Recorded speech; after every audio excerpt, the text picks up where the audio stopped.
يمم نحو المدينة ترى الأنوار واقصد حيما نبينا طه المختار واقصد حيما نبينا طه المختار يمم نحو المدينة ترى الأنوار واقصد حيما نبينا طه المختار واقصد حيما نبينا طه المختار محمد يا أبا القاسم إني هائم محمد يا أبا القاسم إني هائم ونستعينه ونستغفره ونعوذ بالله من شرور انفسنا ومن سيئات اعمالنا من يهده الله فلا مضل له ومن يضلل فلا هادي له واشهد ان لا اله الا الله وحده لا شريك له واشهد ان محمدا عبده ورسوله يا ايها الذين امنوا اتقوا الله حق تقاته ولا تموتن إلا وأنتم مسلمون يا أيها الناس اتقوا ربكم الذي خلقكم من نفس واحدة وخلق منها زوجها وبث منهما رجالا كثيرا ونساء واتقوا الله الذي تساءلون به والأرحام إن الله كان عليكم رقيبا يا أيها الذين آمنوا اتقوا الله وقولوا قولا سديدا يصلح لكم أعمالكم ويغفر لكم ذنوبكم ومن يطع الله ورسوله فقد فاز فوزا عظيما فإن أصدق الحديث كتاب الله وخير الهدي هدي محمد صلى الله عليه وسلم وشر الأمور محدثاتها وكل محدثة بدعة وكل بدعة ضلالة وكل ضلالة في النار أما بعد எல்லாம் வல்ல அல்லாஹ்வின் நல்லடியார்களே அன்பின் இஸ்லாமிய சகோதரர்களே ஏகவல்லனாய அல்லாஹ் தஆலாவை அஞ்சிக் கொள்ளுமாறும் அவருடைய ஏவல்களை எடுத்து விலக்கல்களை தவிர்த்து கொள்ளுமாறும் அண்ணன் நபி ஸல்லல்லாஹு அலைஹி வஸல்லம் அவருடைய வாழ்க்கை வழிமுறைகளை எங்களுடைய வாழ்க்கையில் ஏற்றெடுக்குமாறும் முதலில் எனக்கும் அடுத்தபடியாக உங்களுக்கும் நான் வசியத் செய்து கொள்கிறேன். அன்பின் இஸ்லாமிய சகோதரர்களே, இன்றைய குதுபாவிலே இஸ்லாமில் உறுதியாகவும் அதன் பொழுது ஏற்படக்கூடிய துன்பங்களிலே பொறுமையாக இருப்பதற்குரிய தூண்டுகோள்களாக இருந்த காரணங்கள் என்ன என்பதனை நபி ஸல்லல்லாஹு அலைஹி வஸல்லம் அவருடைய வாழ்க்கை தொட்டு சஹாபாக்களுடைய வாழ்க்கை வரை அதற்கு பின்னால் வந்தவருடைய வாழ்க்கையோடு சம்பந்தப்படுத்தி ஒரு சில அம்சங்களை நாம் பார்ப்போம். அன்பின் இஸ்லாமிய சகோதரர்களே, உண்ணுவதற்கு உணவின்றி வாழ்வதற்கு இடமின்றி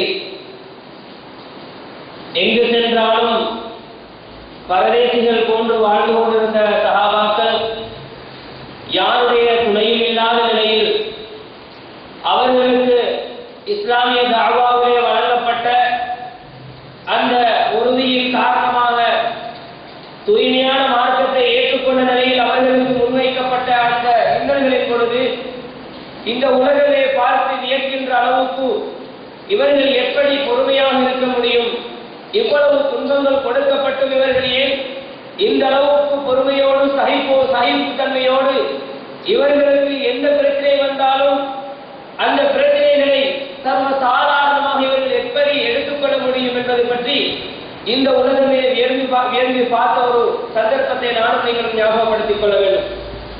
அன்புக்குரிய சகோதரர்களே, நாம் சாதாரணமாக ஒரு மனிதனுடைய வாழ்க்கையை பார்க்கின்ற பொழுது ஒரு மனிதன் இந்த பூமியிலே சிறப்பாக வாழ்வதற்கு அவனுக்கு ஒரு பாதுகாப்பு இருக்க வேண்டும், அல்லது அதிகாரம் இருக்க வேண்டும், அல்லது அவனுக்கு யாராவது பக்கபலமாக இருக்க வேண்டும். அப்படி இருந்தால் என்று சொன்னால் அவன் தன்னுடைய உலகத்தில் இருக்கக்கூடிய அந்த தைரியத்தை வெளிப்படுத்துவான்.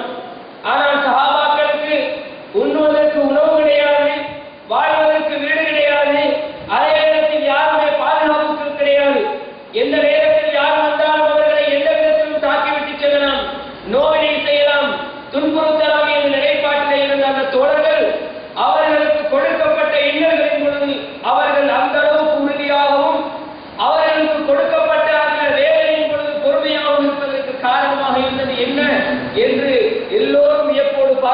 சகோதரர்களே. அப்படி அவர்கள் வியப்பாக பார்ப்பதற்கு சில காரணங்கள் இருக்கின்றன. அந்த சஹாபாக்கள் நபி அவர்கள் அந்த உறுதியோடும் தெளிவோடும் அவர்களுக்கு கொடுக்கப்பட்ட இன்னல்களின் பொழுது பொறுமையாக இருப்பதற்கும் பல காரணங்கள் இருக்கின்றன சகோதரர்களே. எங்களை பொறுத்தளவில் நாம் அல்குர்ஆனையும் நபி அவருடைய வழிமுறைகளையும் பின்பற்றுகிறோம் என்று சொல்லக்கூடிய நானும் நீங்களும் சஹாபாக்களுடைய அவர்களுக்கு வழங்கப்பட்ட அந்த துன்பங்களில் துயரங்களில் அனுபவம் எங்களுக்கு வழங்கப்பட்டால் கூட நிச்சயமாக எங்களுடைய உள்ளங்கள் தளர்ந்துவிடும் என்பதில் எந்த விதமான சந்தேகமும் கிடையாது. நாங்கள் உறுதியோடு பேசக்கூடியவர்கள் எங்களுக்கு இழைக்கப்படக்கூடிய இன்னல்களின் பொழுது நாம் எந்த விதத்திலாவது தடம் கொண்டுவிடக்கூடிய வாய்ப்பு இருக்கிறது சகோதரர்களே. ஆனால் அந்த சஹாபாக்கள் ஏன் அந்த அளவுக்கு உறுதியாக இருந்தார்கள், எப்படி அவர்கள் பொறுமையோடு இருந்தார்கள் என்று பார்க்கிற பொழுது பெரிய காரணம் நாம் சொல்ல முடியாது. ஆனால் நானும் நீங்களும் தெரிந்திருக்கக்கூடிய ஆனால் எங்களுடைய வாழ்க்கையில் இல்லாத ஒரு அம்சம் அந்த தோழர்களுக்கு இருந்ததுதான் இறை நம்பிக்கை சகோதரர்களே. இறை நம்பிக்கை அவருடைய உள்ளத்திலே ஆழமாக பதிந்திருந்தது. அவர்களுக்கு இறைவன் என்று சொன்னால் இந்த துனியாவில் அவர்களுக்கு எதுவுமே தேவை கிடையாது. எங்களை இறைவன் பாதுகாக்கக்கூடியவன். இந்த உலகத்திலே நாம் எந்த வகையில் சோதிக்கப்பட்டாலும் எந்த பிரச்சனைகளை சந்தித்தாலும் எந்த அளவுக்கு நாங்கள் கீழே அதாவது நாங்கள் அடிமைப்படுத்தப்பட்டாலும் எங்களுக்கு எந்த வகையான வேலைகள் கொடுக்கப்பட்டாலும் அந்த இறைவன் எங்களுக்கு பாதுகாவலன் என்ற அந்த உயரிய இறை நம்பிக்கை அகீதா அவருடைய உள்ளத்திலே இருந்தது. அவர்கள் சகோதரர்களே எங்களை போன்று உணவுக்காக மதங்களை எங்களுடைய மார்க்கங்களை விட்டு செல்லவில்லை. அவர்களுடைய பாதுகாப்பு இல்லை என்பதற்காக வேண்டி மார்க்கத்தை விட்டு செல்லவில்லை. அவர்களுக்கு யாரும் முன்னுரை வழங்கவில்லை என்பதற்காக வேண்டி கொள்கையை அவர்கள் தளர்வு காட்டவில்லை.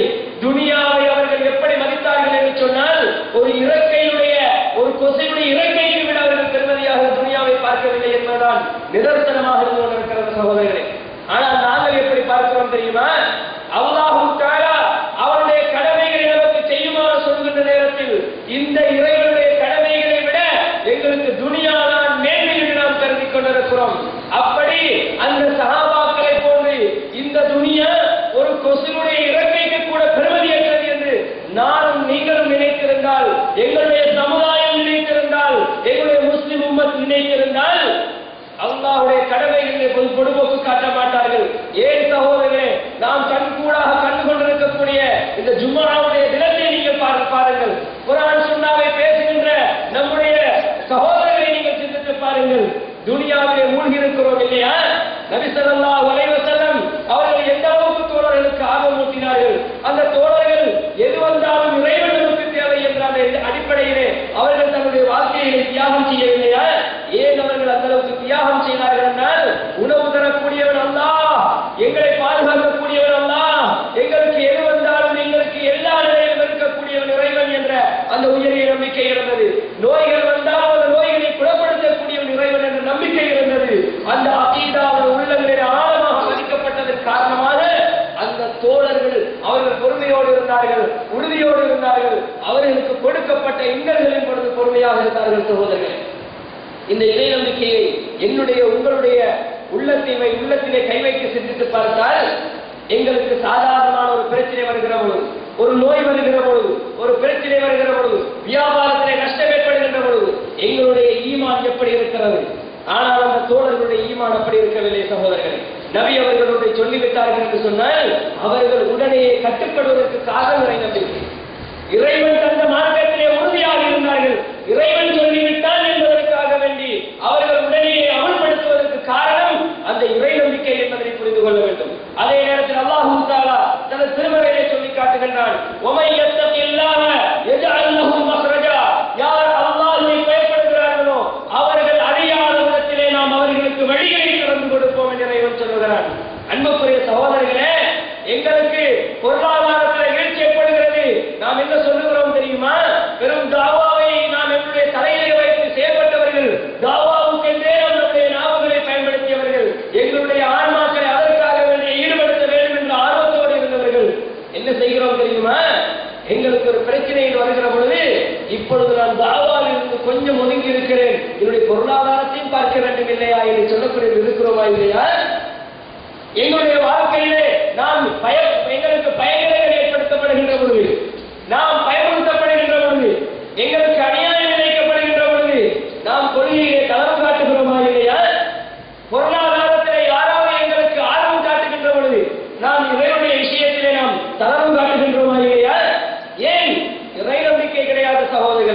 இந்த துனியா எப்பொழுதாவது அழிந்துவிடும். அத்துனியா ஃபானியா, இந்த உலகம் அழிந்துவிடும். இந்த உலகம் அழிந்ததற்கு பிறகு எங்களுக்கு நிரந்தரமான ஒரு வாழ்க்கையை தர இருக்கக்கூடிய ஒரு காலம் என்று சொன்னால் அது மறுமையுடைய வாழ்க்கை என்பதை புரிந்து கொள்ள வேண்டும். அன்புக்குரிய சகோதரர்களே, சஹாபாக்களுக்கு நபி அவர்கள் ஹராம் என்று சொல்லுகின்ற பொழுது அதை தவிர்த்தார்கள். பிரச்சனையான விடயங்கள் என்று சொல்கிற பொழுது அதனை தவிர்த்து கொண்டார்கள். நீங்கள் இந்த பக்கத்தில் செல்லக்கூடாது என்று சொல்லுகின்ற பொழுது நபி அவர்களுடைய தோழர்கள் அதை தவிர்த்து கொண்டார்கள். ஏன் தெரியுமா? இறைவனுடைய அச்சம் இருந்தது, இறை நம்பிக்கை இருந்தது, இறைவன் எங்களுக்கு போதுமானவன் என்ற அந்த உயரிய நம்பிக்கை உள்ளத்திலே ஆழமாக பதிந்திருந்தது. அதுதான் அந்த தோழர்களுக்கு அவ்வளவு பிரச்சனை வருகிற பொழுதும் அவர்கள் பொறுமையோடு இருந்தார்கள். வரலாறுகளை நாம் சொல்ல முடியாத சகோதரர்களை நேரம் இடம் தர மாட்டார்கள்.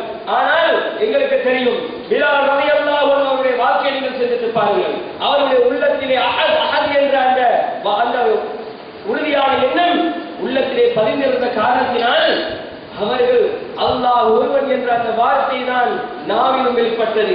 என்ன சோதனைகள் வழங்கப்பட்டார்கள், ஆனால் உண்ணுவதற்கு உணவு கிடையாது, பாதுகாப்புக்கு யாரும் கிடையாது, அடிமை என்ற நிலையிலே இருந்தார்கள். யார் வேண்டுமானாலும் எதையும் செய்யலாம் என்ற நிலைப்பாட்டிலே இருந்தார்கள். ஆனால் அவர்களை அடிக்க முடியும், அவர்களுக்கு ஏற்க முடியும், அவர்களை தூசிக்க முடியும். ஆனால் அந்த பிலால் ரலியல்லாஹு அன்ஹு அவர்களை இஸ்லாத்திலிருந்து வெளியே போட முடிந்ததா? இஸ்லாத்திலிருந்து அவர்களை தூக்க முடிந்ததா? ஈமானுடைய தன்மையில் இருந்து அவர்களை கலட்ட முடிந்ததா என்றால் கிடையாது, முடியாமல் போனது சகோதரர்கள். ஏன் என்றால் அந்த ஈமானிய உணர்வு என்பதை புரிந்து கொள்ள வேண்டும். எனவேதான் அந்த தோழர்கள் அந்த உறுதியோடு இருந்தார்கள். நபி ஸல்லல்லாஹு அலைஹி வஸல்லம் அவர்களுக்கு முன்னாலும் பின்னாலும் அவர்கள் பாதுகாப்பு வழங்கக்கூடிய முறையில் இருந்தார்கள். ஏனென்றால் அந்த இறை நம்பிக்கை ஆழமாக பதிந்திருந்தது அவருடைய உள்ளங்களில். அதே போல சகோதரர்கள், அல்லாஹ் தஆலா குர்ஆனிலே எப்படி சொல்லுகிறார் என்று சொன்னால், இந்த தோழர்கள் எல்லாம் இந்த இறை நம்பிக்கையோடு இருந்த காரணத்தினால் அல்லாஹ் சொல்லுகிறான், فَأَمَّا الزَّبَدُ فَيَذْهَبُ جُفَاءً وَأَمَّا مَا يَنفَعُ النَّاسَ فَيَمْكُثُ فِي الْأَرْضِ. வெள்ளத்திலே அடிபட்டு வரக்கூடிய நுரைகள் இருக்கிறது, அந்த நுரைகள் எல்லாம் அழிந்து விடக்கூடியவைகள், அவையெல்லாம் இல்லாமல் போய்விடும். ஆனால் எது பூமிக்கு மனிதனுக்கு பிரயோஜனம் தரக்கூடியதாக இருக்கிறதோ அந்த பிரயோஜனம் தரக்கூடியவை பூமி உறிந்து கொள்ளக்கூடியதாக இருக்கிறது என்று இறைவன் சொல்கிறான். அதே போன்றுதான் அந்த சஹாபாக்கள் இந்த துனியாவிலே எப்படி இருந்தார்கள் என்றால், மறுமைக்கு எது பிரயோஜனமோ, எது எங்களுக்கு பிரயோஜனம் அளிக்கக்கூடியதாக இருக்குமோ அதனை எடுத்துக்கொண்டார்கள். எது எங்களுக்கு பிரயோஜனம் கிடையாது என்று அவர்கள் முடிவெடுத்தார்களோ அதனை அவர்கள் நுரை போன்று கணக்கெடுத்தார்கள். எனவே சகோதரர்களே, சோதனைகள், துன்பங்கள், பிரச்சனைகள் அவர்களுக்கு முன்னால் வெறும் தூசுகளாக இருந்தன என்பதை நானும் நீங்கள் புரிந்து கொள்ள வேண்டும். அதே நேரத்தில் அல்லாஹ்வுடைய தூதர் ஸல்லல்லாஹு அலைஹி வஸல்லம் அவர்கள் சொல்கிறார்கள், அனஸ் ரலியல்லாஹு அன்ஹு அவர்கள் அறிவிக்கக்கூடிய செய்தி முஸ்லிமிலே பதிவு செய்யப்பட்டிருக்கிறது. ரசூலுல்லாஹ் சொன்னார்கள், ஸலாத்து மன் குன்ன ஃபீஹி வஜத பிஹின் ஹலாவத்தல் ஈமான். யாரிடத்திலே 3 அம்சங்கள் இருக்கிறதோ அவன் ஈமானுடைய சுவையை அனுபவித்துக் கொண்டான், ஈமானுடைய இன்பத்தை பெற்றுக் கொண்டு விட்டான் என்று ரசூலுல்லாஹ் சொன்னார்கள். அதுல முதலாவது என்ன தெரியுமா?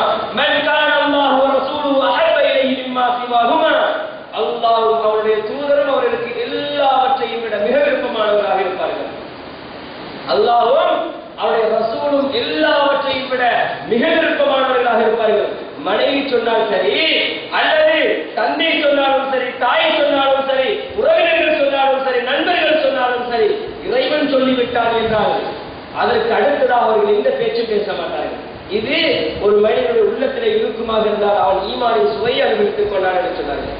அப்படி பார்த்தால் சகோதரர்களே, எங்களுடைய சமுதாயத்திலே நாங்கள் பல விதமான வித்தியாசமான அமைப்பிலே வாழ்ந்து கொண்டிருக்கிறோம்.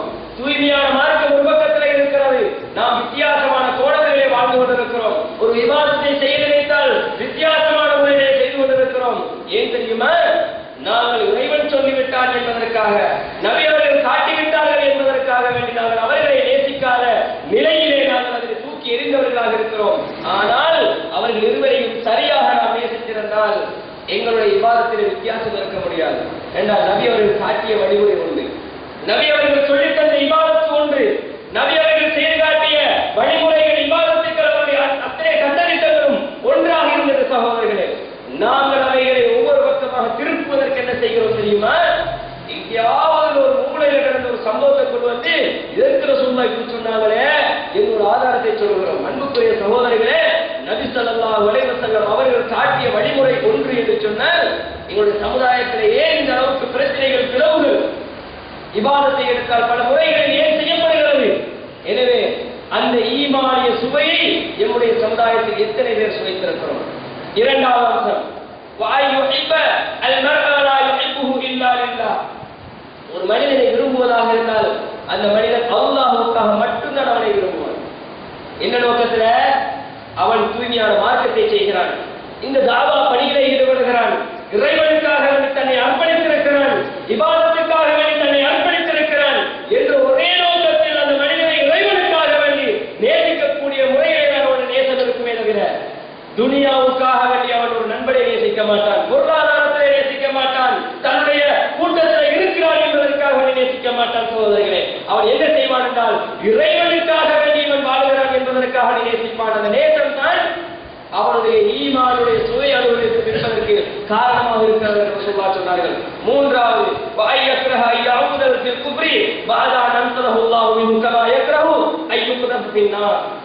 ஒரு மனிதன் நரகத்திலிருந்து காப்பாற்றப்பட்டதற்கு பின்னால் மீண்டும் அதே நெருப்பின் பக்கம் செல்வதற்கு விருப்பான்.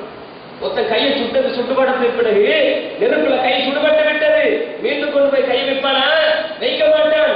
அதை போன்று ஒருவன் நரகத்திலிருந்து காப்பாற்றப்பட்டு விட்டான் என்றால் அந்த நரக வேதனை எனக்கு கிடைக்க கூடாது என்ற அடிப்படையில் அவன் தூய்மையான அகீதாவிலே இருப்பான், தூய்மையான முறையில் இருப்பான், இஸ்லாமுக்குள்ளே இருப்பான், அவன் அல்லாஹ்வுடைய நபியுடைய வழியிலே இருப்பான். அப்படி இருக்கக்கூடிய ஒரு மனிதன் தான் மீண்டும் நரகத்தின் பக்கம் செல்லாமல் இருப்பான். அன்புக்குரிய சகோதரர்களே, நாம் அடிக்கடி சொல்லக்கூடிய ஒரு செய்தி என்ன தெரியுமா? ரசூலுல்லாஹி ஸல்லல்லாஹு அலைஹி வஸல்லம் அவர்கள் சொன்னார்கள், எங்களுக்கு முன்னால் எந்த ஒரு தலைவர் இருந்தாலும் சரி, எந்த ஒரு மனிதர் இருந்தாலும் சரி, எந்த ஒரு நபர் இருந்தாலும் சரி, அவர் சொல்லக்கூடிய வார்த்தை அல்லாஹ்வுடைய வார்த்தைக்கு பொருந்துகிறதா, நபி அவர்கள் காட்டிய வழிமுறைக்கு பொருத்தமானதாக இருக்கிறதா என்று பார்த்துக் கொள்ள வேண்டும். இல்லையா இந்த சமுதாயத்திலே என்ன விதமான நிலைப்பாட்டில் அவர்கள் வந்தாலும் சரி, எந்த முகத்தோடு வந்தாலும் சரி, எந்த தோற்றத்தில் வந்தாலும் சரி, கட்டுப்படுவதற்கு அவசியம் கிடையாது என்பதை புரிந்து கொள்ள வேண்டும். அப்படி நாங்கள் கட்டுப்பட்டு விட்டோம் என்றால் மறுமையிலே வந்த அந்த நபர் எங்களை காப்பாற்ற மாட்டார்.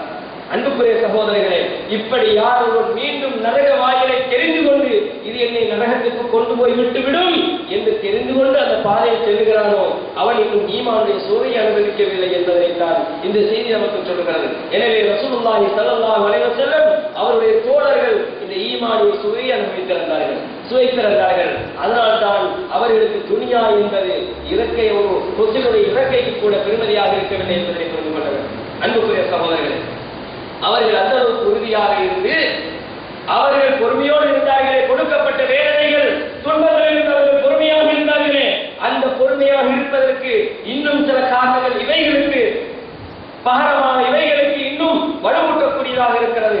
அதுல ஒரு காரணம் என்ன தெரியுமா? உள்ளங்களை ஈர்க்கக்கூடிய தலைவத்துவம் அவர்களிடத்தில் இருந்தது. நபி ஸல்லல்லாஹு அலைஹி வஸல்லம் அவருடைய தலைவத்துவம், அவருடைய வழிகாட்டல், அந்த வழிகாட்டலின் அடிப்படையிலே செய்தார்கள். அன்புக்குரிய தோழர்களே, நீங்கள் தெரிந்து கொள்ள வேண்டும், தவறாக புரிந்து கொள்ளக்கூடாது. தலைவத்துவம் என்று சொல்லுகின்ற பொழுது நாம் யாரும் தலைவராகலாம், தலைவருக்கு பின்னால் செல்லலாம் என்பதல்ல. நபி காட்டிய தலைவத்துவத்தில் இருக்க வேண்டும், நபி காட்டிய முறையில் இருக்க வேண்டும். நபி அவர்கள் என்ன செய்தார்கள், நபி அவர்கள் எந்த வழியிலே அவர்கள் வழி நடத்தினார்கள், அல்லாஹ் சொன்னதை செய்தார்கள். எப்படி இதை நாம் புரிந்து கொள்ள வேண்டும் தெரியுமா? ஆயிஷா ரலியல்லாஹு அன்ஹா அவர்களிடத்தில் சில தோழர்கள் வந்து கேட்கிறார்கள், நபி அவர்களுடைய பண்புகள் எப்படி இருந்தன? அன்னை ஆயிஷா அவர்களிடத்தில் கேட்கிறார்கள், உம்முல் முஃமினீன் அவர்களே, மூமின்களின் தாயவர்களே, நபி அவருடைய பண்புகள் எப்படி இருந்தன என்று கேட்கிறார்கள். அந்த நேரத்திலே அந்த ஆயிஷா ரலியல்லாஹு அன்ஹா அவர்கள் சொல்லுகிறார்கள், கான குருஹு அல் குர்ஆன், கான குருஹு அல் குர்ஆன், அவருடைய பண்பு அல் குர்ஆனாக இருந்தது என்று சொன்னார்கள். குர்ஆனிலே ஏவப்பட்ட ஏவல்கள் நபியுடைய வாழ்க்கையில் இருந்தன.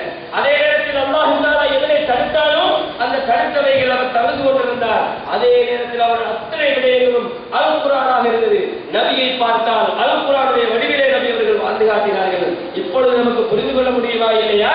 நபி ஸல்லல்லாஹு அலைஹி வஸல்லம் அவர்கள் இந்த துனியாவிலே எப்படி வாழ்ந்தார்கள் என்று சொன்னால் இறைவனுடைய கட்டளைக்கு அடிபணிந்தவர்களாக வாழ்ந்தார்கள். அந்த அடிப்படையிலே தன்னுடைய தலைவத்துவத்தை செய்தார்கள். அப்படி உள்ளங்கள் ஈர்க்கப்படக்கூடிய தலைவத்துவம் அவரிடத்தில் இருந்தது. அந்த தூதருடைய வாழ்க்கையை நாம் பார்க்கிற பொழுது அன்புக்குரிய சகோதரர்களே, இரண்டு விதமாக நாம் பார்க்கலாம்.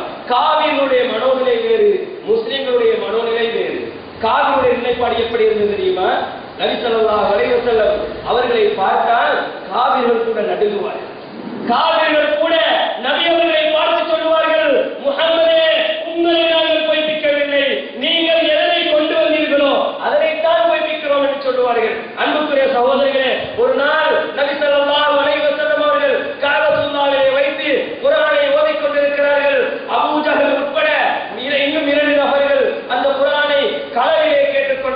கொடுக்கிறார்கள், ரகசியமாக அதற்கு காது கொடுக்கிறார்கள். 3 பேரும் கேட்ட விஷயம் 3 பேருக்குமே தெரியும். ஆனால் அபூஜஹலுக்கு தெரியாது. நான் கேட்டுக்கொண்டிருந்த விடயத்தை மற்றவர்கள் அறிந்திருந்தார்கள் என்பது அபூஜஹலுக்கு தெரியாது. இப்பொழுது என்ன நடக்கிறது என்று சொன்னால் 3 பேருமே கிராத்தை கேட்டு விடுகிறார்கள். நபி அவர்கள் ஓதிய செய்தியை கேட்கிறார்கள். உள்ளங்கள் அவருடைய உள்ளங்கள் எல்லாம் நடுங்குகின்றன. அவர்கள் உள்ளங்களிலே மாற்றம் ஏற்பட்டு விடுமோ என்று நினைக்கிற அளவுக்கு மாற்றம் இருக்கிறது. இப்பொழுது அபூஜஹல் ஒரு இடத்துல போய் சாதாரண உட்கார்ந்து இருக்கிறார். ஒரு நபர் வாரார், வந்து கேட்கிறார் அபூஜஹல் இடத்துல, நீங்க கனவுல கேட்டுக்கொண்டிருந்தீங்களே முகமது ஸல்லல்லாஹு அலைஹி வஸல்லம் ஓதிய செய்தி எப்படி இருந்தது என்று கேட்கிறார். அந்த நேரத்தில் அபூஜஹலுடைய தன்மை என்ன தெரியுமா? இப்பதான் செஞ்சதை நான் செய்யலன்னு சொல்லுவான். அப்படியானவன் அபூஜஹல். அந்த அபூஜஹல் சொல்கிறான், நான் எதை கேட்டு விட்டேன், முகமது என்ன சொல்லிவிட்டார், அவர்கிட்ட ஒன்றுமே நான் கேட்கல என்று சொல்லுகிறான். அப்பொழுது நபர் சொல்கிறார், நீங்கள் கேட்டீர்களே முகமது ஓதிய செய்தி, அதை நான் கேட்கிறேன், எப்படி இருந்தது என்று கேட்கிறார்கள். அப்பொழுது அவனுக்கு மறைக்க முடியவில்லை. அவன் சொல்லுகிறான், ஒன்றுமே நான் கேட்கவில்லை, அதில் ஒன்றுமே கிடையாது. அவர்கள் அப்துமனாவுடைய கூட்டம், அவர்கள் உணவளித்தார்கள், நாங்களும் உணவளித்தோம். அவர்களும் கொடுத்தார்கள், நாங்களும் கொடுத்தோம். அவர்களும் தியாகம் செய்தார்கள், நாங்களும் செய்தோம். எங்களுக்கு வேறுபாடு கிடையாது. ஆனால் ஒன்றிலே நாம் உடன்பட முடியாதவர்களாக இருக்கிறோம். அவர்கள் சொன்னார்கள், அப்துமனாவுடைய கூட்டம் சொன்னார்கள், எங்களுடைய கூட்டத்தில் இருந்து ஒரு நபி வந்திருக்கிறார் என்று சொன்னார்கள். எங்களால் அவரை சொல்ல முடியவில்லை. அபூஜஹல் சொல்லுகிறார். கடைசியாக இந்த சம்பவம் அப்படியே நடந்து முடிந்ததற்கு பிறகு அவன் சொல்லுகிறான், லா வல்லாஹி லா நுமினு பிஹி அபதா, நாம் முகமதை ஒரு நாள் ஈமான் கொள்ள மாட்டோம், வலா நுஸத்திகுஹு, அவரை உண்மைப்படுத்தவும் மாட்டோம் என்று அபூஜஹல் சொல்லுகிறான். இன்னொரு சந்தர்ப்பத்தில் அந்த அபூஜஹல் என்ன சொல்லுகிறான் தெரியுமா? யா முஹம்மத், முஹம்மதே, இன்னா லா நுகஸிபுக, நாங்கள் உங்களை பொய்ப்பிக்கவில்லை. முஹம்மது நீ உண்மையானவர், நீ நீதமானவர், நீ நல்ல மனிதர், உண்மை பேசக்கூடிய மனிதர், உன்னை நாங்கள் பொய்ப்பிக்க முடியாது. வலாக்கின் நுகஸிபு பிமா ஜித்த பிஹி, நீ எதனை குர்ஆன் என்று கொண்டு வந்திருக்கிறாயோ, எதனை வஹீ என்று கொண்டு வந்திருக்கிறாயோ அதனைத்தான் பொய்ப்பிக்கிறோம் என்று சொல்லுகிறார். இப்படியான தலைமத்துவம் தான் ரசூலுல்லாஹ்வுடைய தலைமத்துவம். எனவே அவர்கள் தடம்புறலாமல் இருப்பதற்கு இந்த தலைமத்துவம் ஒரு காரணமாக இருக்கிறது என்பதை புரிந்து கொள்ள வேண்டும். அல்லாஹ் தஆலா குர்ஆனிலே இதனை சொல்லி காட்டுகிறான், ஃபைன்னஹும் லா யுகஸிபூன, நிச்சயமாக அவர்கள் நபியே உங்களை பொய்ப்பிக்கவில்லை. வலாக்கின் அஸ்ஸாலிமீன பிஆயாத்தில்லாஹி யஜ்ஹதூன், அவர்கள் அல்லாஹ்வுடைய வசனத்தை தான் அந்த அநியாயக்காரர்கள் மறுக்கிறார்கள் என்ற செய்தியை இறைவன் சொல்லி காட்டுகிறான். சூரத்துல் அன்ஆம் 33ஆம் வசனத்தில் நாம் இதனை பார்க்கலாம். அன்புக்குரிய சகோதரர்களே, இந்த அளவுக்கு நபியவருடைய தலைமத்துவம் இருந்தது. இதே போன்று நபியவருடைய எத்தனையோ செய்திகளை பார்க்கலாம். நபியவர்களை கண்டால் பயப்படக்கூடிய அந்த காவிரி உள்ளங்களை பற்றி சொல்லுகிற பொழுது ஏராளமான சம்பவங்கள் இருக்கின்றன. சில சம்பவங்களை சுருக்கமாக உங்களுக்கு ஞாபகப்படுத்துகின்றேன். ஒருமுறை நபியவர்கள் காபத்துல்லாவுக்கு வருகிறார்கள். சில காவிரிகள் இருந்து கொண்டு நபியவர்களை கண்சாடை செய்கிறார்கள். முகமது வந்திருக்கிற கண்சாடையா சிவமாலியா நஸ்கரா அந்த மாதிரி செய்யறாங்க. 3 முறை இப்படி செய்கிறார்கள். செய்ததுக்கு பிறகு 3ஆவது முறை நபியவர்களுக்கு கோபம் வந்து விடுகிறது. 3ஆவது முறை சென்று சொல்லுகிறார்கள், எப்படி தெரியுமா? உங்களை அழித்து பழியிடுவதற்கு தான் நான் வந்திருக்கிறேன், உங்களை அழித்து விடுவதற்கு, உங்களை அழித்து பழியிடுவதற்கு தான் நான் வந்திருக்கிறேன் என்று சொன்னார்கள். ஒரு வார்த்தை நபியவருடைய. உடனே அவர்கள் உள்ளங்கள் எப்படி இருந்தது தெரியுமா? இந்த மாதிரி ஒரு கடுமையான வார்த்தை அவர்கள் வாழ்க்கையிலே கேட்டது கிடையாது. அதோடு அவருடைய கண்சாடைகள் இந்த சைக்கிளை செஞ்சு நக்கலா கிண்டல் செய்வதெல்லாம் அவர்களுடைய வாழ்க்கையிலிருந்து விடுபட்டு போயின. அன்புக்குரிய சகோதரிகளே, இப்படி நபியவருடைய அந்த தலைமத்துவத்துக்கு பயம் இருந்தது அந்த காவிரிகள். அதே போன்று நபி ஸல்லல்லாஹு அலைஹி வஸல்லம் அவர்கள் சுஜூதிலே இருக்கிறார்கள். காபத்துல்லாவிலே சில மனிதர்கள் வந்து ஒட்டகத்துடைய குடலை கொண்டு வந்து சுஜூதில் இருக்கிற பொழுது போடுகிறார்கள். நபி அவர்களுக்கு எழும்ப முடியவில்லை. அந்த நேரத்திலே ஃபாத்திமா ரலியல்லாஹு அன்ஹா அவர்கள் வந்து அந்த குடலை எடுத்துவிட்டு நபி அவர்கள் எழுப்பி விடுகிறார்கள். அந்த நேரத்தில் ரசூலுல்லாஹ்வுடைய வார்த்தை எப்படி இருந்தது என்று சொன்னால், நபி அவர்கள் ஒட்டகம் போட்டதோட எழும்பி அவர்கள் இறைவனுக்கு அந்த சுக்குர் செய்கிற நேரத்தில் அவர்கள் சிரித்த சிரிப்புகள், அவருடைய அந்த மகிழ்ச்சிகள் அத்தனையுமே எடுபட்டு விட்டது. அவருடைய உள்ளத்திலே என்ன ஏற்பட்டது தெரியுமா? கலக்கமும் பயங்கரமான அந்த எண்ணங்களும் மட்டுமே ஏற்பட்டதை தவிர நபி அவர்களை பார்த்து மீண்டும் ஒருமுறை செய்து பார்க்கலாமே என்று தோன்றவில்லை. அந்த அளவுக்கான தலைமத்துவம் நபி அவர்களிடத்திலே இருந்தது. அதே போன்று உத்பத் இப்னு அபீ லஹப் என்று சொல்லக்கூடியவன், அவன் நபி ஸல்லல்லாஹு அலைஹி வஸல்லம் அவர்களை பார்த்து மோசமான முறையில் பேசுகிறான். ரசூலுல்லாஹி ஸல்லல்லாஹு அலைஹி வஸல்லம் சொல்கிறார்கள், நீ இந்த இடத்திலே செல்லுகிற பொழுது நீ சிங்கத்தினால் அடிபட்டு சாகுவாய் என்று சொல்லிவிடுகிறார்கள்.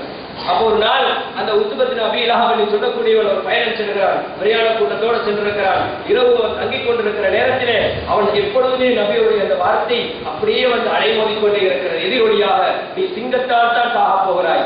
இந்த வார்த்தை அவனுக்கு வந்து கொண்டே இருக்கிறார். என்ன செய்கிறான் தெரியுமா? தன்னுடைய தோழர்கள் எல்லாம் சூடு அப்படியே உட்கார வச்சு நடுவுல அவன் படுக்கிறான். நடுவுல தான் இருக்கிறான். எல்லா தோழர்களும் நடுவு அப்படி சூட உட்கார்ந்துட்டு இருக்கிறாங்க. இரவில் சிங்கம் கொண்டு வந்து அவனை வேட்டையாடி விடுகிறாரு. அப்பொழுது அந்த செய்தி அவ்வளவு பயங்கரமான நிலையில் அந்த சமுதாயத்திலே தாக்கம் செலுத்தியது. அதற்கு பின்னால் இன்னொரு சம்பவத்தை பாருங்கள். உபை இப்னு கலப் என்று சொல்லக்கூடியவன், இவன் தொழுகையாளிகளை தடுக்கக்கூடியவனாக இருந்தான். இவனும் இதே ஒரு பிரச்சனை நடத்தி கொண்டிருக்கிற பொழுது மூமின்கள் சொன்னார்கள், நீ சாக போகிறாய், முஸ்லிம்களுக்கு கையால் நீ அடிபட்டு சாக போகிறாய் என்று சொன்னார்கள். அந்த நேரத்தில் அவன் என்ன சொன்னான் தெரியுமா? அவன் ஒரு பயணத்திலே சென்று கொண்டிருக்கிறான். அந்த நேரத்திலே மூமின்கள் இந்த வார்த்தையை சொல்கிறார்கள், மூமின்கள் தான் அவனை கொல்ல போகிறார்கள் என்று சொன்ன நேரத்தில் அவன் சொல்லுகிறான், எனக்கு முகமது வந்து கத்தியால வெட்ட வேண்டிய அவசியம் இல்லை, முகமது துப்பினாலே நான் செத்து போயிடுவேன் அப்படின்னா. அந்த அளவுக்கு பயம் இருந்தது. முகமது என்னை வந்து கொல்ல தேவை கிடையாது, முகமது துப்பினால் போதும், நாங்கள் இறந்து விடுவோம் என்ற அளவுக்கு பயம் இருந்தது. இந்த தலைமைத்துவத்தை பார்க்க முடியுமா? எங்களுடைய சமுதாயத்தில் காண முடியுமா? எங்க பார்த்தாலும் என்ன ஒரு தலைமைத்துவம், அவர்களுக்கு பின்னால் ஒரு கூட்டம். ஆனால் 1000 பிரச்சனைக்குள்ள மார்க்க பிரச்சனை வேண்டுமா, அல்லது அவர்களோடு சம்பந்தப்பட்ட தனிப்பட்ட பிரச்சனைகள் வேண்டுமா? எத்தனை பிரச்சனைகளை பார்க்கிறோம் சகோதரர்களே. எங்களுடைய சமுதாயத்திலே நாம் சரியான முறைக்கு வர வேண்டுமாக இருந்தால் இந்த கலீஃபா என்று சொல்லக்கூடிய அந்த அழகிய தலைமைத்துவம் நமக்கு வேண்டும். எல்லாரும் சேர்ந்து கொண்டு நாம கூட்டாடுறது கிடையாது. இஸ்லாம் சொல்லக்கூடிய குர்ஆன் சுன்னாவின் அடிப்படையிலே ஈசா அலைஹிஸ்ஸலாம் வருவார்களா இல்லையா? அந்த தலைமைத்துவம் வேண்டும். அந்த தலைமைத்துவம் வரும் வரைக்கும் நானும் நீங்களும் இந்த இஸ்லாத்தில் நினைச்ச மாதிரி தான் இருக்க போகிறோம். அதை கூட்டடிச்சு கொண்டுதான் இருக்க போகிறோம்.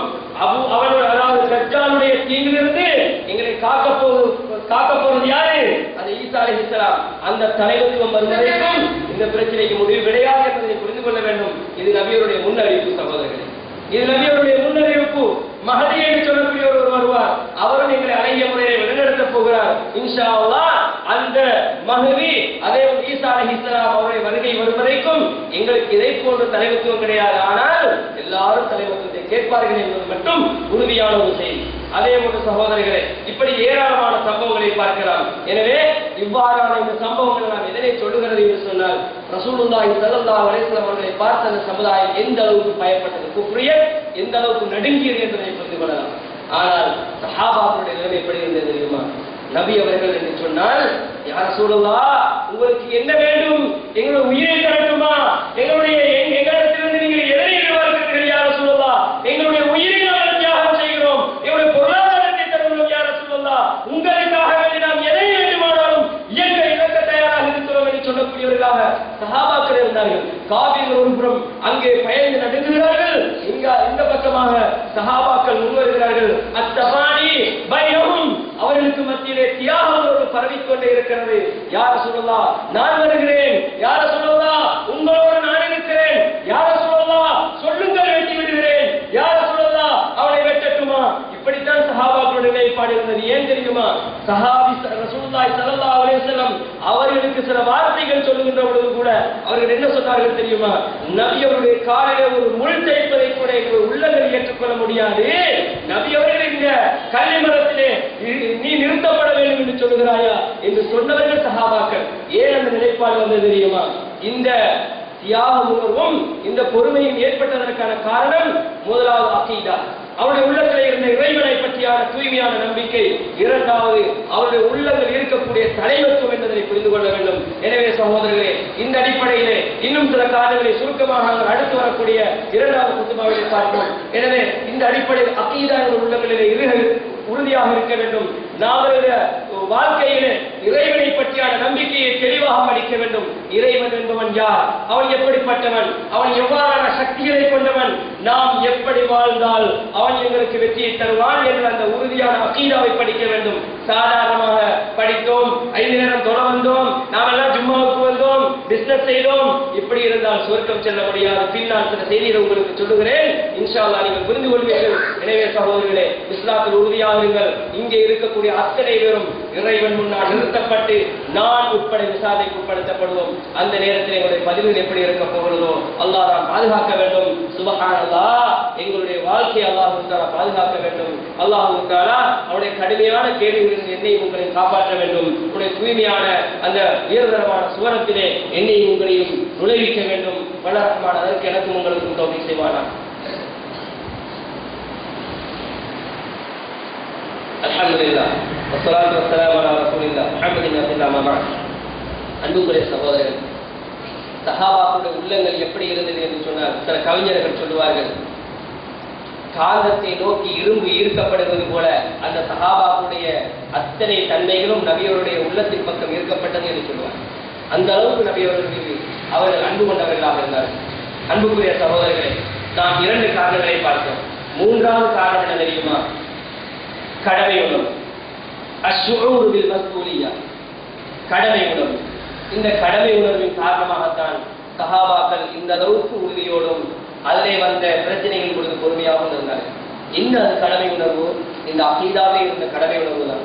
அன்புக்குரிய சகோதரர்களே, அல்லாஹ் தஆலா அந்த குரைஷ் வம்சத்திலிருந்து, பனு ஹாஷிமிலிருந்து, அப்து மனாபிலிருந்து ஒரு நபியை நமக்கு தந்துவிட்டு, இவரை நீங்கள் பின்பற்றுங்கள், இவருடாக சுவர்க்கம் செல்லுங்கள், இவரை கொண்டு நீங்கள் சரியான வழியிலே செல்லுங்கள், வான்னஹாதா சிராத்தி முஸ்தகீமா, இந்த நீங்க நேரான பாதையை பின்பற்றுங்கள் என்று இறைவன் சொன்னானே, அந்த பாதையை தூதர் காட்டினார் என்ற அந்த ஒரு கடமை உணர்வு அவர்களிடத்தில் இருந்தது. இதனை வைத்து அவர்கள் என்ன நினைத்தார்கள் தெரியுமா? அல்லாஹ் தஆலா முஹம்மது ஸல்லல்லாஹு அலைஹி வஸல்லம் அவர்கள் மூலமாக எங்களை பிடித்திருக்கிறான், எங்களுக்கு நாடி இருக்கிறான், எங்கள் மூலமாக இந்த இஸ்லாத்தை இந்த பூமியிலே பரப்புவதற்கு இறைவன் நாடி இருக்கிறான். எனவே நாங்கள் இறைவன் தந்த அந்த பொறுப்பை நபி ஸல்லல்லாஹு அலைஹி வஸல்லம் அவர்களுக்கு உறுதுணையாக இருந்து இந்த பூமியிலே பரப்ப வேண்டும் என்ற உறுதி, அந்த கடமை உணர்வு அந்த தோழர்களுக்கு இருந்தது. சகோதரர்களே, அந்த உணர்வின் காரணமாகத்தான் அவர்களுக்கு மத்தியிலே இந்த பொறுமை இருந்தது, இந்த உறுதி இருந்தது என்பதை நானும் நீங்கள் புரிந்து கொள்ள வேண்டும். அவர்களுக்கு மத்தியிலே என்ன பிரச்சனை இருந்தது என்று சொன்னால், பொருளாதார பிரச்சனை இருந்தது, பாதுகாப்பு பிரச்சனை இருந்தது. அவர்களுக்கு எந்த விதமான உதவியும் கிடையாது. அன்புக்குரிய தோழர்களே, அந்த தோழர்கள் எந்த அளவுக்கு தங்களுடைய வாழ்க்கையிலே கஷ்டப்பட்டிருக்கிறார்கள் என்பதனை நானும் நீங்களும் பல தடவை படித்திருக்கிறோம், பல சம்பவங்களை படித்திருக்கிறோம்.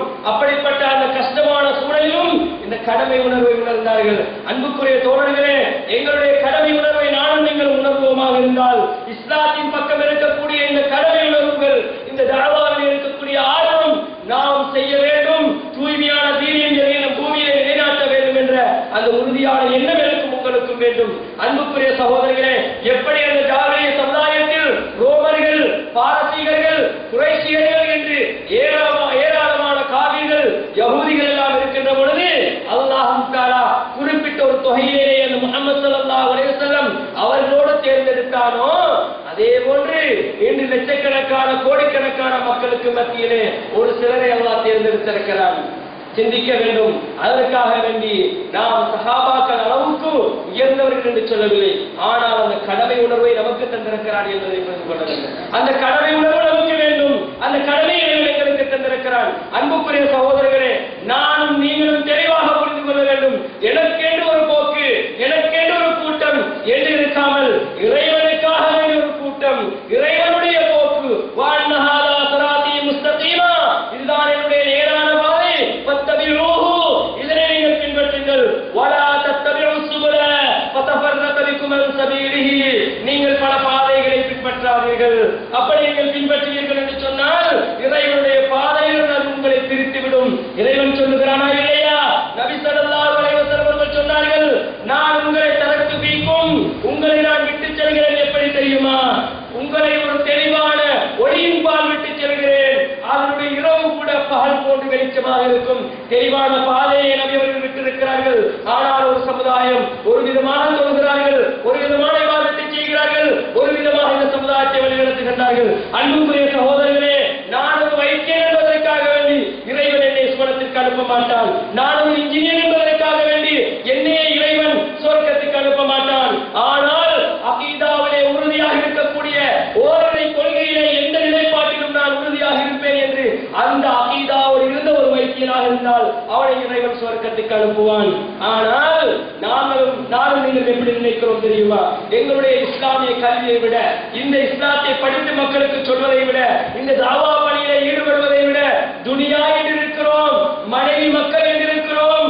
எங்களுடைய வாழ்க்கையை எத்தனை விதமான பிரச்சனைகளை சந்திக்கிறோம். அத்தனைக்கும் காரணம் துனியாவாக இன்று ஒன்று இருக்கிறது, அதிலே மூழ்கி விடுகிறோம். ஆனால் இஸ்லாமிய பணியை செய்வதற்கு யாரும் கிடையாது. அன்புக்குரிய சகோதரர்களே, நாங்கள் தூய்மையான முறையில் இபாதத்தை செய்ய வேண்டும். எல்லா இப்படியான ஒரு இடத்திலே ஒதுங்கி அழகிய முறையில் இபாதத்தை செய்ய வேண்டும், தாவா பணியை செய்ய வேண்டும் என்று வந்திருக்கிறோம். எத்தனை பேர் செய்கிறோம் சகோதரர்களே? அதே நேரத்தில் ஒரு காலத்திலே நானும் நீங்களும் என்ன செய்தோம் தெரியுமா? யாரை கண்டாலும் தாவாவை எத்தி வைத்தோம், இஸ்லாத்தை சொன்னோம், நாம் அகீதாவை சொன்னோம், தூய்மையான மார்க்கத்தை சொன்னோம். இன்று என்ன நடக்கிறது? ஒரு சிலர் சேர்ந்து இந்த மஸ்ஜிதுக்கு வருகிறோம், தொழுகிறோம், அத்தோடு முடிந்து விடுகிறது. நாம் செய்யக்கூடிய தாவா என்ன தெரியுமா?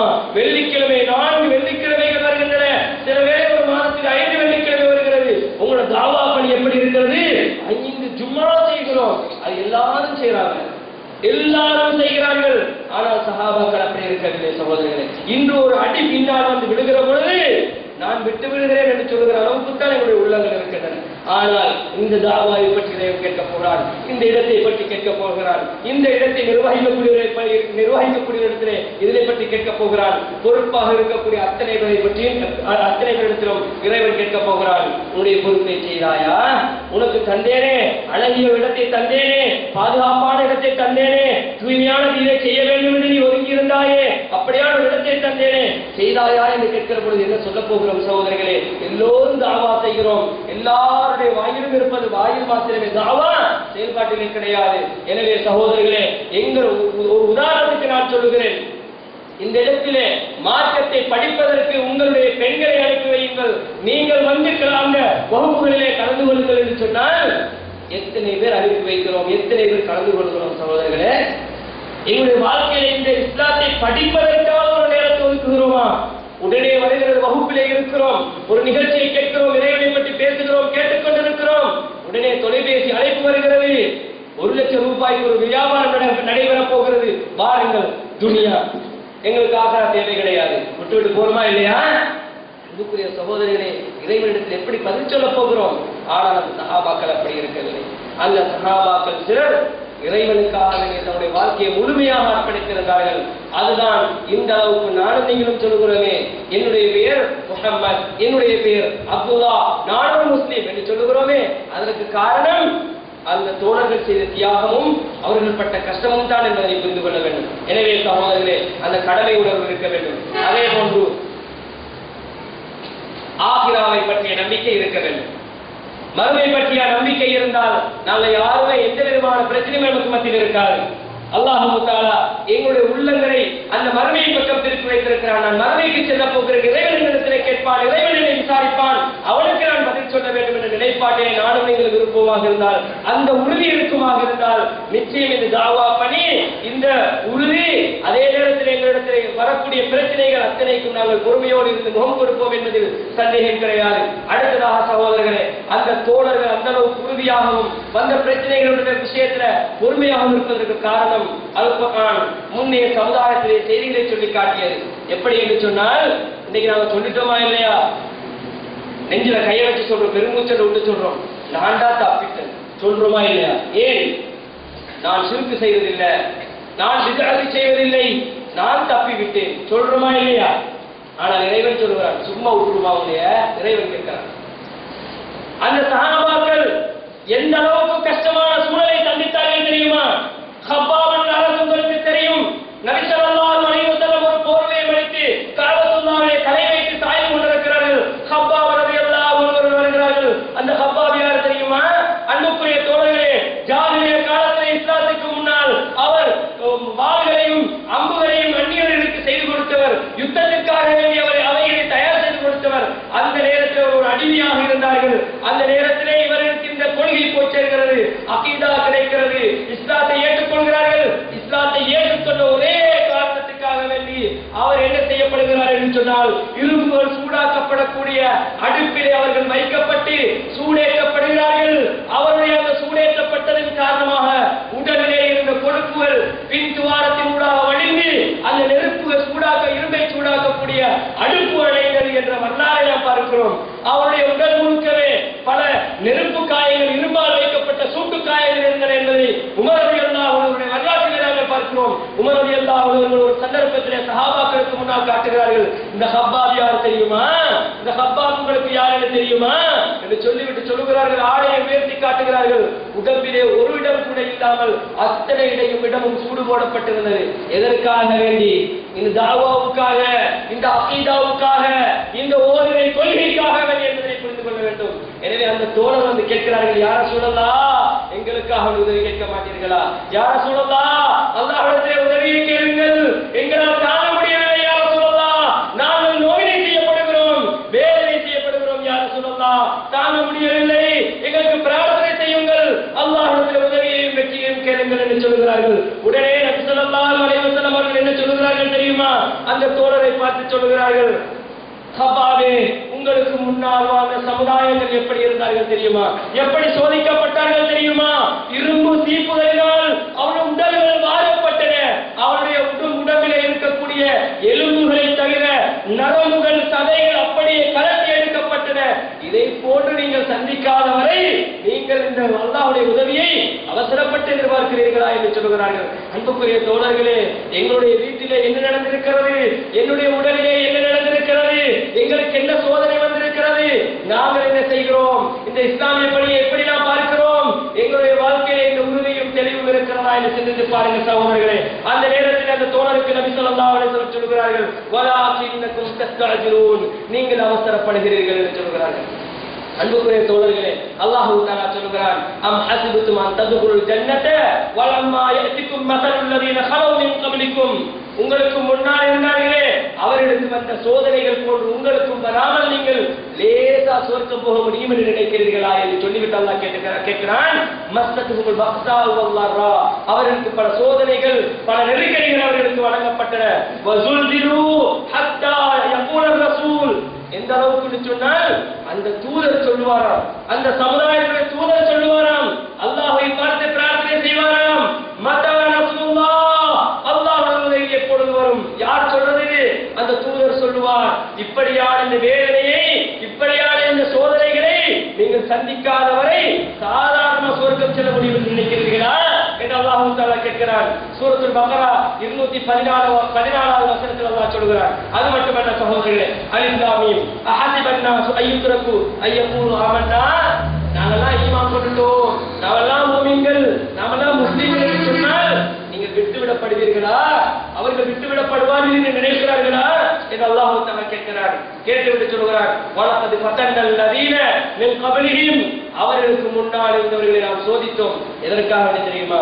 ஃபலயஅலமன் அல்லாஹு அல்லதீன ஸதகு வலயஅலமன் காதிபீன், யார் உண்மையாளர்கள், யார் உண்மையான அகீதாவோடு இருக்கிறார், யார் உண்மையான தௌஹீத்வாதி, யார் உண்மையான கொள்கைவாதி, யார் உண்மையான முஸ்லிம் என்பதை அறிந்து கொள்வதற்கும் இந்த சமுதாயத்திலே நாம் உருவங்களை காட்டி நான் ஒரு முவாஹித், நான் ஒரு தௌஹீத்வாதி, நான் ஒரு முஸ்லிம் என்று காட்டிக் கொண்டிருக்கிறானே, அப்படியான பொய்யினை அறிந்து கொள்வதற்காக வேண்டியும் ஒரு சோதனையை இறைவன் சொல்லுகிறான். அன்புக்குரிய சகோதரர்களே, எங்களுக்கு சோதனைகள் வரும். அந்த சோதனைகள் பொழுது அவைகளை வெற்றி கொள்வதுதான் உண்மையான ஒரு முஸ்லிமுடைய முஃமினுடைய பண்பாக இருக்க வேண்டும் என்பதை நானும் நீங்கள் புரிந்து கொள்ள வேண்டும். எனவே சகோதரர்களே, அதே போல கடைசியாக இந்த சஹாபாக்கள் உறுதியாக இருப்பதற்கு, அவர்கள் அந்த வந்த பிரச்சனைகள் பொழுது பொறுமையாக இருப்பதற்கு காரணம் அன்-நஜாஹு பில் பஷாராத் பின் நஜாஹ், உங்களுக்கு வெற்றி நிச்சயம் என்று சொல்லப்பட்ட நல்ல அறிவிப்புகள் குர்ஆனிலே சொல்லப்படுகிறது.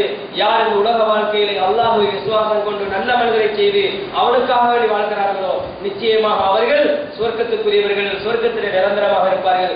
யார் இதனை பொடுபோக்காக கவனத்தில் கொண்டு இந்த பொடுபோக்கான முறையில் வாழ்கிறார்களோ அவர்கள் நரகம் செல்வார்கள் என்ற அந்த பயங்கரமான செய்திகள் மறுமையிலே நாம் சிறிய ஒரு அம்சத்தை கூட விசாரணை செய்யப்படுவோம் என்ற அந்த நம்பிக்கை இத்தனையும் தான் அவர்களுக்கு இந்த உறுதியாக இருப்பதற்கும் பொறுமையாக இருப்பதற்கும் காரணமாக இருந்தது என்பதை புரிந்து கொள்ள வேண்டும். எனவே சகோதரர்களே, நபி அவர்கள் அந்த தோழர்களுக்கு கொடுத்தது ஈமானிய உணர்வு. நபி ஸல்லல்லாஹு அலைஹி வஸல்லம் அவர்களுக்கு கொடுத்தது குர்ஆன் சுன்னாவை பற்றியான அறிவு. படிக்க வேண்டும் என்று சொன்னார்கள். சஹாபாக்களை கூப்பிட்டு படித்துக் கொடுத்தார்கள். அன்புக்குரிய தோழர்களே, நானும் நீங்களும் எந்த ஒரு சொல்லப்பட்ட எந்த ஒரு அம்சத்திலுமே கிடையாது. இந்த சொல்லப்பட்ட 6 அம்சங்களையும் நாங்கள் யாருமே நாங்கள் கிடையாது சகோதரர்களே. எனவே இந்த 5-6 அம்சங்களையும் உறுதியாக என்னுடைய வாழ்க்கையை நாம் பின்பற்றுவோமாக இருந்தால் நிச்சயமாக அல்லாஹ் தஆலாவிடத்தில் நாம் வெற்றியாளர்களாக மாற முடியும் என்பதில் சந்தேகம் கிடையாது. எனவே தூய்மையான அகீதாவோடு, தூய்மையான முறையில் அல் குர்ஆன் சுன்னா என்ற தூய்மையான விளக்கத்தோடு, நாம் பார்க்கக்கூடிய விளக்கத்தில் அல்ல, தூய்மையான இறைவன் சொன்ன நபி அவர்கள் காட்டிய அந்த விளக்கத்தோடு என்னுடைய வாழ்க்கையை நாங்கள் அமைத்து அல்லாஹ் தஆலாவுக்காக வெண்ணிய பூமியில வாழ்ந்து மன்னிக்கக்கூடிய பாக்கியத்தை அல்லாஹ் தஆலா எனக்கும் உங்களுக்கும் தந்தருவானாக. வஆஹிரு தஅவானா அல்ஹம்துலில்லாஹி ரப்பில் ஆலமீன்.